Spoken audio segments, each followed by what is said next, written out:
We're releasing 20,000 male mosquitoes in the hopes to reduce the population by making their eggs not viable. These mosquitoes have Wolbachia, and when these male mosquitoes with Wolbachia mate with the wild mosquitoes that are found in this area, the result is infertile egg production. So the females will lay eggs that are not fertile, will not hatch, and will not produce other generations.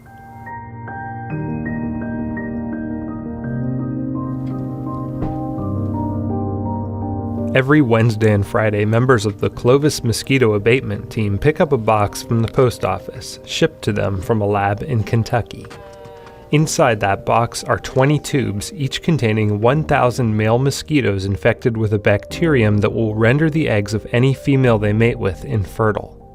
Project manager Steve Mulligan says it took a little explaining to persuade residents of this neighborhood in Clovis, California, to allow them to dump 40,000 mosquitoes in their front yards every week. We left door hangers on the homes in the neighborhood. We had an evening where they could come to the park to discuss what we were doing. But it is unusual. I mean, the idea of releasing mosquitoes to control mosquitoes, that's kind of thinking outside of the box. But in the age of Zika virus, which has spread from South America to parts of Florida and even Central California, people are open to new ideas to eliminate a species of mosquito that's responsible for millions of human deaths around the world. Historically, this was the primary vector, the mosquito that transmitted yellow fever. The mosquito is also the primary vector for dengue. These are devastating diseases which can cause fatality, and more troubling is the fact that this mosquito is the primary vector for this new emerging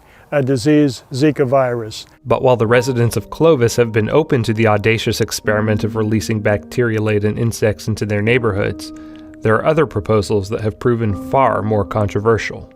Scientists hoping to use a new weapon, genetically modified mosquitoes. Insects with modified DNA have never come this close to being set loose in a residential neighborhood.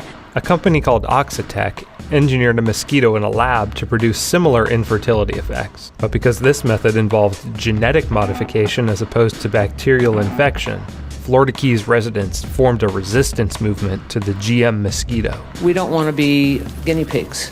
Why would we take a risk of allowing a GMO product into our most fragile environment? But with lives on the line, scientists like Zachary Edelman at Texas A&M question the morality of opposition to genetically modified mosquitoes. As we're considering the risks and this notion of precautionary, that until we understand this technology inside and out and have studied it for 100 years, we should never apply it to the field. Well, while you're waiting and while you're being precautionary, tens of thousands of people, children, are going to die of hemorrhagic fever from things like dengue, or children will be born, hundreds or thousands of children will be born with microcephaly because of Zika, or in Africa, hundreds of thousands of children will die per year from malaria. Edelman and his team have modified the genomes of mosquitoes with the cutting-edge gene editing technology CRISPR. When the transgenic mosquitoes mate with non-modified mosquitoes, the offspring will be male. And so far, his method has been working.